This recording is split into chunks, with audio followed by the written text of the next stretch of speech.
Foi confirmado um caso de raiva bovina ali na cidade.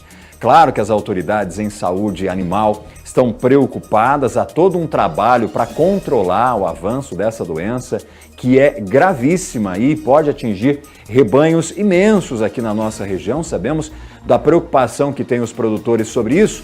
E aí nós vamos conversar aqui ao vivo então com a Roberta, que tem informações para a gente sobre isso. Onde foi esse caso, hein, Roberta? Opa, estava se posicionando. Agora mesmo eu vi você no Instagram ali, ó, colocando a seguinte mensagem: enquanto o Valdinei não me chama, eu fico sentadinho aqui aproveitando, descansando. E agora te chamei para falar sobre isso. Roberta, o que está acontecendo?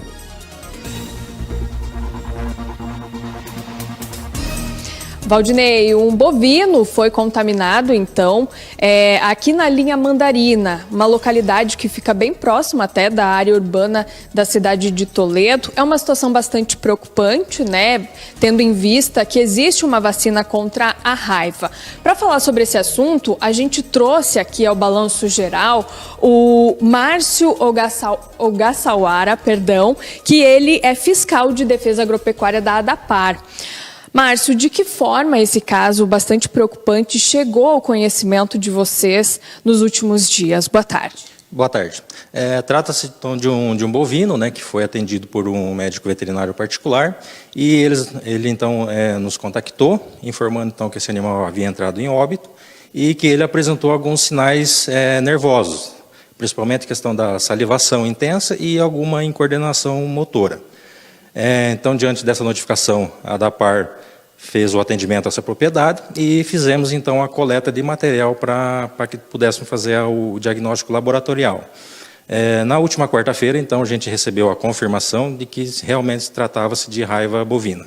E de que forma, né, vocês conseguem inibir, né, de que forma vocês conversam com essas propriedades em volta, né, no entorno desse rebanho que foi contaminado, e sobre a importância, então, da vacinação contra a raiva? Diante, então, do resultado positivo para a raiva, né, então, o primeiro procedimento nosso é comunicação aos órgãos de saúde, porque a raiva ela é uma doença extremamente grave e ela é uma zoonose. Então, as pessoas que tiveram contato com esse animal, existe aí algum risco de terem se contaminado. Então, a gente comunica os órgãos de saúde pública que vai adotar os protocolos em relação à saúde humana. Nós, do Serviço de Defesa Sanitária Animal, num primeiro momento, os nossos trabalhos estão centralizados ali na região perifocal, né, que é uma região em torno de 12 quilômetros em volta da propriedade foco, e nessa localidade, então, a gente realiza um trabalho de orientação para que todos os proprietários adotem a vacinação sistemática de todos os animais suscetíveis, os animais herbívoros, principalmente as espécies bovina e equina e ovino e caprinos. Então, essa vacinação ela é feita anualmente, e os animais que estão tomando a primeira dose, é interessante que se faça um reforço 30 dias depois. O restante do rebanho dessa propriedade também foi analisada? Corre algum tipo de risco ou apenas foi um animal afetado de fato? De suspeita de raiva, a princípio seria só esse animal que veio a óbito. Quais são as orientações para o dono de uma propriedade como essa que observar, né, uma mudança de comportamento do animal, preferencialmente não se aproximar, porque é muito transmissível essa doença? A orientação que a gente passa, né, nesse momento, então, primeiramente, a vacinação do rebanho, principalmente aqui no nosso município, né, que nós estamos vizinho de Cascavel, que teve um aumento muito grande de casos de raiva, e Terra Roxa, que também teve em torno de 17, 18 casos durante o ano. Então, é importante a vacinação do rebanho.